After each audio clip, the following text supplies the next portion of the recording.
Praise lord. దేవుని ఘనమైన నామమునకు మహిమ కలుగునుగాక. ప్రభు పేరట మీ అందరికీ హృదయపూర్వక వందనాలు. ఈ ఉదయకాలము దేవుని వాక్యాన్ని విందాం. కొలస్సీలకు రాసిన పత్రిక 3వ అధ్యాయము 8వ వచనము. ఇప్పుడైతే మీరు కోపము, ఆగ్రహము, దుష్టత్వము, దూషణ, మీ నోట బూతులు అను వీటన్నిటినీ విసర్జించుడి.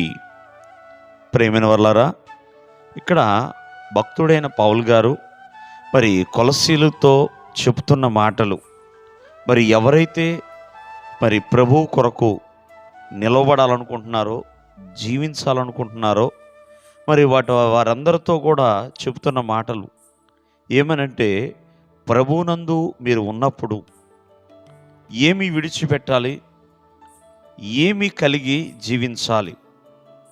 ప్రేమైన వర్లరా, మరి విడిచిపెట్టవలసినవి ఎన్నో ఉన్నాయి.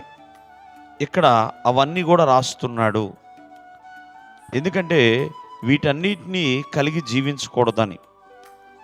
ఒక నూతన స్వభావము రావాలి అంటే ప్రాచీన స్వభావము ఉండాలి. కాబట్టి ప్రేమైన వర్లరా, నూతన స్వభావం రావాలంటే ప్రాచీన స్వభావం పోవాలి.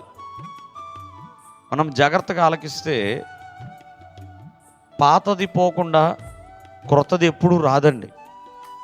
వచ్చినా విలువ అనేది ఉండదు. కాబట్టి విడిచిపెట్టాలి. చెడ్డ మాటలు విడిచిపెట్టాలి. చెడు అలవాట్లు విడిచిపెట్టాలి. చెడు కోరికలు విడిచిపెట్టాలి. చెడు స్నేహాలు విడిచిపెట్టాలి.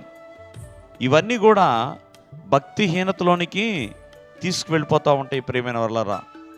కాబట్టి అటువంటి స్వభావాన్ని, మరి దేవునికి ఇష్టము లేని క్రియలను, దేవునికి ఇష్టము లేని ఆలోచనలను విడిచిపెట్టేవారిగా ఉండాలి.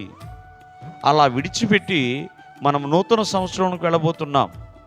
కావున ఆ నూతన సంవత్సరంలోనికి సంతోషముతోను, సంతృప్తితోను, ఆనందముతో మరి ఎప్పుడైతే వెళతామో అప్పుడే దేవుడు కూడా సంతోషిస్తాడు. ఒక నూతన స్వభావం అనేది మనలోకి వస్తుంది. చూడండి, యేసుక్రీస్తు వారు మనందరి కొరకు ఆయన వచ్చాడు. వచ్చి తన ప్రాణాన్ని పెట్టి ఉన్నాడు.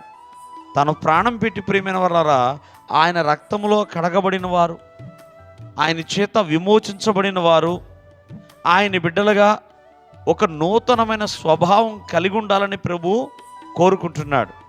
కాబట్టి ఇవన్నీ కూడా విడిచిపెట్టేవారిగానే ఉండాలి. అంతేకాకుండా వీటన్నిటినీ ధరించుకుని, వీటన్నిటినీ కలిగి ఉండి నూతన సంవత్సరంలోనికి వెళ్ళినా ఆ నూతన సంవత్సరము నీకైతే నవీన స్వభావాన్ని తీసుకురాదు. కావున నూతన సంవత్సరానికి ప్రవేశించే ముందుగా పాత స్వభావాన్ని విడిచిపెట్టేవారిగా ఉండాలి. దేవుడు మిమ్మను ఆశీర్వదించునుగాక. ఆమేన్.